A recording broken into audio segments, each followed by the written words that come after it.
코인 왕자입니다. 자, 매년 어느 시점에 코인은 올랐을까? 자, 우리가 여기서 잘 이해해야 되는 거는 뭐 당연한 얘기일 수 있지만 뭐 불장 아니냐, 아니면 뭐 상승장 아니야, 뭐 이런 거. 떨어졌을 때는 뭐 하락장일 거고 올라갔을 때는 뭐 급등이겠지. 자, 이렇게 보는데 아닙니다. 제가 얘기를 하고자 하는 거는 이거는 우리가 표면상에서 드러나고 있는 차트로 보여지는 부분이죠. 그래서 오늘은 그 차트 외적으로 볼 거예요. 차트에 없는 걸 어떻게 얘기할 수 있냐? 얘기할 수 있습니다. 아주 명확하게 볼 수 있어요.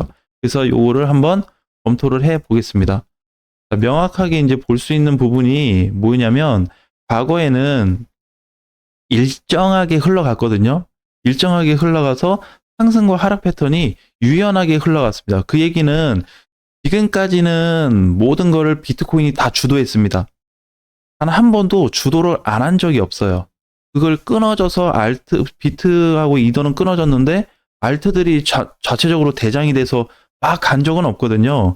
다 뭐에 기반돼서 비트코인의 기반으로 상승까지 만들어지게 됐다는 겁니다. 자, 그런데 이번에는 좀 달라진 부분이 있어요. 거기에다가 변수사항 한 가지까지 만들어지고 있습니다. 자, 먼저 비트와 투신 관계를 우리가 이해를 해야 됩니다. 이거 되게 중요한데요. 비트코인, 그 다음에 전체 투심이 어떻게 됐는지, 그 다음에 변수 한 가지는 뭔지, 자, 이거에 대해서 한번 얘기를 해보겠습니다. 자, 이제 관계가 이제 이렇게 돼요. 2017년도에 국내 시장 상장됐잖아요. 그죠? 그래서 여기가 이제 이렇게 선이 있다고 했을 때, 여기가 이제 기준가입니다. 기준가. 기준 1, 기준 2. 자, 그럼 비트코인을 먼저 예시로 좀 들면, 비트코인은 탄생 시점에 기준치 1 이하에서 시작이 됐습니다. 이거는 숫자로 변환된 건데 숫자 변환된 거를 제가 그림으로 재해석해 드리는 거예요. 그래서 이렇게 올라와서 지금까지 어떻게 계속 올라왔습니다. 그래서 기준 2를 돌파해서 그동안에 단 한 번도 기준 2를 깬 적이 없어요. 그러니까 이제 캔들하고 모양이 다른 거지. 캔들은 저번에 뭐 8천만 원 갔다가 다시 뭐 급락했다가 다시 1억 갔다가 막 이렇게 요동쳤는데 이거에 대한 그림은 현실적으로 기준 2를 돌파 시점으로 만들어주고 나서 단 한 번도 깨진 적이 없습니다. 여기까지는 모든 시장을 비트코인이 다 주도했습니다. 그 밑에 알트코인들은 어떻게 되고 있어요? 기준 1을 통과는 했지만 1에서 바닥을 기고 있는 게 비트코인들의 현실입니다. 자, 그럼 이제 차이가 나요. 근데 이제 기존에는 이렇게 따라왔고 중간중간에 강세를 줬을 때 알트코인들도 펌핑 하락이 만들어졌던 겁니다. 자, 그러면 지금은 뭐가 좀 달라지고 있냐면 비트코인이 기준선 2가 붕괴가 되었습니다. 그러면은 나쁜 거 아니야? 나쁘진 않아요. 기준선을 붕괴했다는 거는 이거를 지금 알아보는 게 뭐냐면 기준 1과 기준 2의 그 값은 강세를 의미하거든요. 강세를 기준으로 볼 수 있는 데이터가 굉장히 많습니다. 그 중에 한 가지라고 보시면 돼요. 근데 이번에 올해 들어서 25년도죠, 여기가. 25년도에 붕괴를 시켜줬습니다. 붕괴시켜줬기 때문에 했던 얘기가 뭐였냐면, 야, 비트코인은 못 가도 알트코인들은 가겠는데? 라는 결론을 내리게 된 거였어요. 물론 지금은 이제 비트도 어느 정도 자리를 잡아주고 있고, 안정감 있게 있고, 알트코인들은 뭐 가지 않아서 지금도 여기 있거든요. 이 갭 차이가 지금 굉장히 크죠. 그래서 이제 뭐가 좀 발생했냐면 기준 2가 붕괴되면서 알트 자체가 강해질 수 있는 구간이 새롭게 만들어진 겁니다. 자, 이게 포인트거든요. 이게 핵심 포인트예요. 근데 비트코인이 기준 2면 강세라고 했는데 그럼 강세면은 이제 상승이 약해진 게 아니냐? 그렇지는 않습니다. 주도를 누가 하게 될 거냐에 대한 개념이에요. 그러니까 기존에는 비트가 주도했는데 지금은 알트코인 자체도 주도로 나올 수 있겠다. 이렇게 보는 겁니다. 왜? 기준 2 지점이 깨졌기 때문에. 그러면 지금 어떻게 돼요? 기준 1의 바닥에는 알트가 있고 기준 1 상단에는 비트코인이 있는 상태거든요. 자, 여기에서 더 중요한 거는 투심입니다. 투심. 여러분들이 굉장히 힘들어 할 때마다 시장이 좋아지고 있거든요. 안타까운 얘기지만. 그러니까 이번에도 마찬가지잖아요. 이번 기준으로 보게 되면 투심이 지금 37%예요. 0부터 100까지 있다고 했을 때 100으로 갔을 때는 우와, 시장 너무 좋아. 야, 다 사야 돼. 지금 안 사면 바보야. 이런 얘기가 나올 정도로 좋은 시장이고 0에 가까울 정도면 너 지금 안 팔면 큰일 나. 너 다 까먹는다. 또 물린다. 이런 얘기 나올 거거든요. 37이면은 엄청나게 사람들이 비판적으로 보는 시장입니다. 평균적으로. 그럼 지금 평균 이하죠. 아무리 안 좋아도 45에서 65% 사이에 들어와야지 뭐 좋은 거 반, 나쁜 거 반으로 얘기하는데 지금은 나쁜 쪽 얘기가 더 많아요. 그죠? 근데 항상 보게 되면 49간 밑으로 투심이 빠질 때마다 무슨 증상이 나타났냐면 반등 신호가 강하게 나타났습니다. 그거를 차트에서 직접 찾아볼 거예요. 자, 어디가 있냐면 23년도 9월 달을 보겠습니다. 자, 비트코인으로 보면 23년도 9월 시장 좋았나요? 23년도 9월? 뭐 그렇게 좋지는 않았습니다. 그죠? 9월 한 달간을 보면은 9월이 여기니까 얘는 급락이 돼서 그냥 조금씩 반등은 줬었구나. 근데 급락된 거를 뭐 회복한 건 아니었어요. 한 달 동안에. 그죠? 알트코인들은 어땠을까요? 이 당시에 이제 비트 빠지고 알트들도 9월 전까지는 하락했고 많이 빠진 건 9월 중순까지 밀린 애들이 있거든요. 그렇게 보다 보니까 다 나쁘게 봅니다. 다 나쁘게 봤어요. 이때 값이 방금 얘기했었던 투심 30%대였습니다. 최악이었죠. 안 좋았다는 거예요. 이때도 사람들이 별로 안 좋게 받아. 왜? 비트코인 급락했지, 코인들 빠지지 이러니까 안 좋게 봤는데 그걸 차트로 그냥 아무거나 보겠습니다. 자, 대입시켜서 뭐 10이기다 하고 땡 보면은 23년도 9월 달에 자, 여기가 되겠죠. 방금 전에 봤었던 비트코인하고는 좀 다른 모양이 나타나고 있습니다. 반등이 세게 잡히고 있어요. 비트코인은 좀 뭔가 밀렸다가 좀 비실비실 이렇게 가고 있는데 잘 올라가고 있습니다. 그 시점 이후로 어떻게 갔냐면 더 잘 갔어요. 지금 9월을 얘기하는 거는 투심이 바닥이었을 때 투심이 과열 구간까지 들어가서 과연 코인들이 어떻게 떨어졌냐, 얼마까지 올라가냐 이걸 보는 건데 9월 중순부터 해서 계속 올라갔습니다.